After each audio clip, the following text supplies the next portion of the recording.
మళ్ళీ లేస్తారా? మృతి నొందిన వారే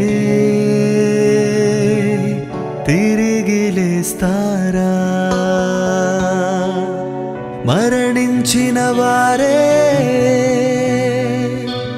మళ్ళీ లేస్తారా?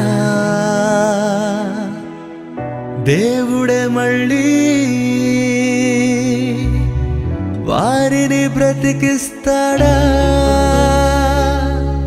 దేవుడు ఇచ్చినది జన్మ,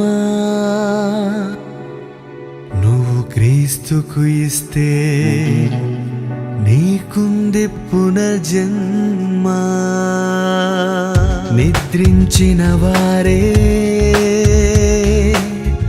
మళ్ళీ లేస్తారా?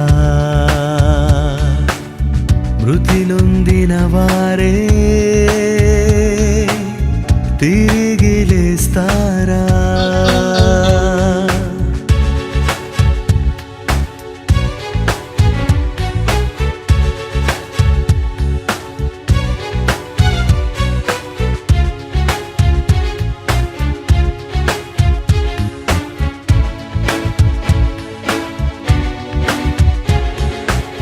దేవునికై బ్రతికిన వారిని చంపేస్తున్నారు, మరణిస్తే మళ్ళీ లేవరననుకుంటున్నారు.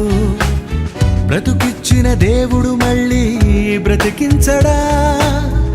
మరణమే ముగింపు కాదని తెలియజేయడా? లేచాడు యేసుక్రీస్తు మృతి నుండి, ఆ దేవుడు లేపాడు సమాధి నుండి.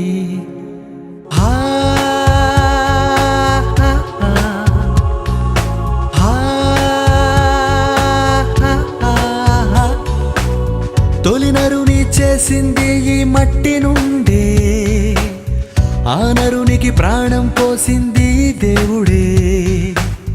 తొలి నరుని చేసింది ఈ మట్టి నుండే, ఆ నరునికి ప్రాణం పోసింది దేవుడే. దేవునికి అసాధ్యమైనది లేదే, మట్టిలో పడిన విత్తనాన్ని బ్రతికిస్తుంది దేవుడే. మృతులను సైతం లేపుటకు శక్తిమంతుడతనే. లాజరును లేపాడు, నువ్వు నమ్మితే నిన్ను బ్రతికిస్తాడు. యేసును కూడా లేపాడు, నువ్వు నమ్మితే నిన్ను బ్రతికిస్తాడు. దేవుని నమ్మిన వారందరినీ బ్రతికించేదతనే. సమాధులు తెరువబడి ప్రతివారు లేపబడి రెండవ రాకడలో సమాధులు తెరుచును. తన రాకడలో సమాధుల నుండి అతనే పిలుచును. ప్రతివాడు తన వరుసలోనే బ్రతికింపబడును. క్షేత అక్షేతను ధరించుకొనును. మృతులైన నీ వారు బ్రతుకుదురు, నా వారి శవములు సజీవులగును.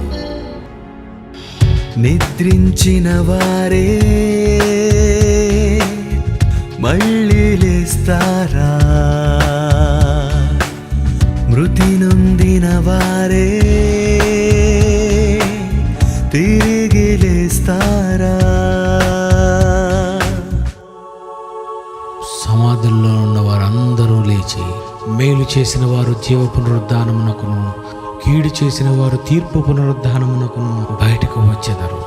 అప్పుడు సజీవులమై నిలిచిండు మనము కనురెప్పపాటులో మార్పు పొందెదము.